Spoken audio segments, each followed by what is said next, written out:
آنچه را خواهید دید یک بدبختی واقعی خواهد بود.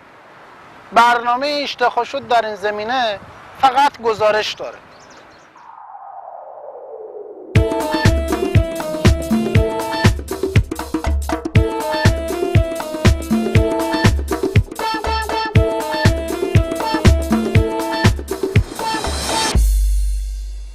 امروز فیسبوک دیگه جز زندگی خیلی از ما شده.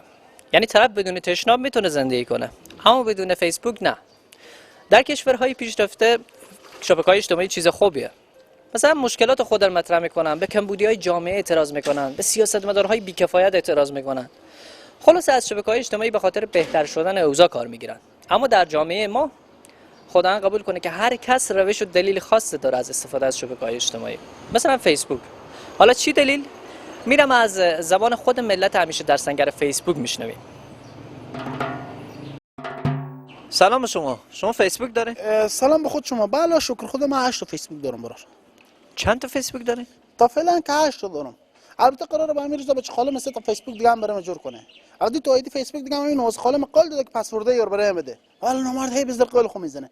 که من همین از این نوز خاله خو میام. بی زحمت هر چه زودتر پسورده تو فیسبوک رام برام بده. آدم نامرد زر قول خو میزنه نوز خاله جان. پس یعنی شما روی هم رفته 13 تا ایدی فیسبوک دارین؟ هنوز که روی هم نرفته. بخیر که روی هم بره میشه 13 تا. شما چند تا دارین؟ من یک دارم. چرا یکه؟ پس چند تا؟ 13 تا. چرا 13 تا؟ پس چند تا؟ یک. چرا یکه؟ چه کار میکنی لالا؟ خودت تخم مرغ بازی میکنی؟ نه خب یعنی میگم چرا یکه برار. خب شما چرا 13 تا ایدی فیسبوک دارین؟ دیگه برای بعضی گپا هست که آدم نمیشه از آدرس اصلی خوب بگذاره فیسبوک. مثلا چی گپا؟ مثلا ما به یک نفر تومت بزنیم یا روی رو ببری. خب اگه از آدرس اصلی خوی کار رو بکنی که طرف تو رو پیدا میکنه میاد یخن تو رو میگیره و جنجال میکنه. ولی وقتی که از یک آدرس جعلی کار رو بکنی دیگه طرف بوی نمیبره کی بود روی رو باد کرد. خوبه که آدم چند تا فیسبوک داشته باشه برار. یعنی شما به فیسبوک مشغول تهمت زدن و بردن ابرو دیگراین؟ از آدرس اصلی خونه از اون جعلیایی که دارم.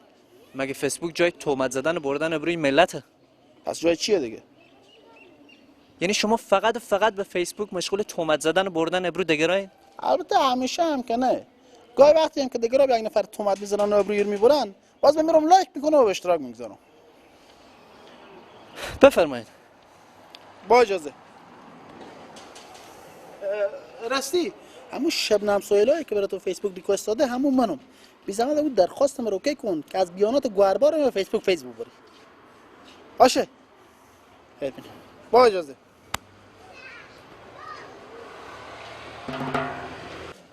شما فیسبوک دارین؟ بله جناب فیسبوک دارم. چند تا دارین؟ چی چند تا دارم؟ همین آیدی فیسبوک چند تا دارین؟ مگه چند تا باید داشته باشم؟ خب یکی دارم دیگه. خیلی ببخشید که من این سوال از شما پرسیدم. آخه این بیشتر خود نفر گپ میزدم بعد طرف میگم من 13 تا آیدی فیسبوک دارم. نه خیر جناب این کار خیلی کار بعدیه خیلی. آدم باید فقط یک فیسبوک داشته باشه. ای خدا شما رو خیر بده. خب من همین رو میگفتم. اون تو طرف اصلا کلا به باغ نبود.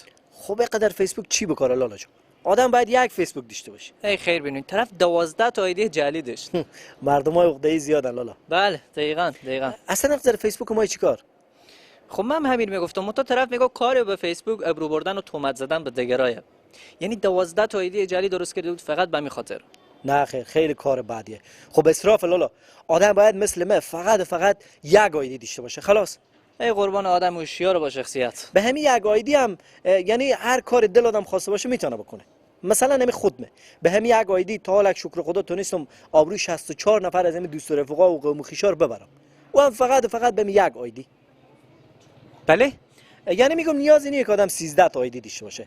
به همین یک آیدی هم میتونی آبروی ملت ببری. خب این مردم به چی خاطر اسراف میکنن؟ یعنی شما هم کار شما به فیسبوک ابرو بردن مردمه؟ خب برار فیسبوک به همین خاطر ساخته شده دیگه. منتها آدم باید کمک وجدان داشته باشه نباید اسراف کنه. یک آیدی بسه. یعنی شما با آیدی اصلی خود تا حالا ابروی 64 نفر بردین؟ بله با زور خدا و با کمک فیسبوک من تونستم تا حالا ابروی 64 نفر همیت ببرم که دیگه نتونن سرخور بالا کنن و هم فقط به همین یک آیدی. با آیدی اصلی؟ اصل لالا ساخت جرمنیه. منتها چیز اسمی و کمک فرق میکنه. اسمی و ساناز قندوله. اسم آیدی اصلی شما ساناز قندوله؟ اصل لالا ساخت جرمنی. یعنی چی که ساخت جرمنی؟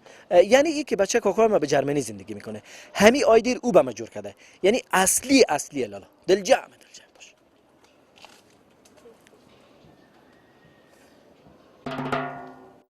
شما برای کسایی که در فیسبوک با ایده جعلی و اصلی مشغول تهمت زدن و ابرو بردن هستن چی گفتنی دارین؟ به نظر من که کار خیلی بد میکنن. یعنی چی که میشینن به فیسبوک به دروغ تهمت میزنن و ابرو کاسر میبرن. خوش ران صبح یکی بیای بشینه برای اینا تهمت بزنه و ابرو اینا رو ببره. آفرین، احسنت، دقیقاً. اصلا فیسبوک جای تو کارایه.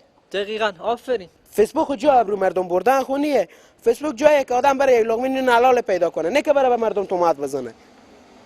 ببخشید منظور شما از لقمه نون حلال پیدا کردن چیه؟ یعنی نون حلال دیگه. اسم فیسبوک رو دخترانه بگذاری، بعد مردم بزی بدی که تو دختری، بعد از اونو کردیت کارت بگیری، بعد کردیت کارت رو ببری به بازار بفروشی و یک لقمه نون حلال به دست بیاری. فیسبوک جایی رقم کارایه، نه که تو بری برای مردم تهمت بزنی یا ابرو اینا رو ببری. یعنی شما میریم به فیسبوک مردم رو بزی میدیم که دختری، اون بعد کردیت کارت میگیرین؟ خب ها دیگه فیسبوک برای همین ساخته شده که آدم برای یک لقمه نون حلال بر زن و بچه خو پیدا کنه.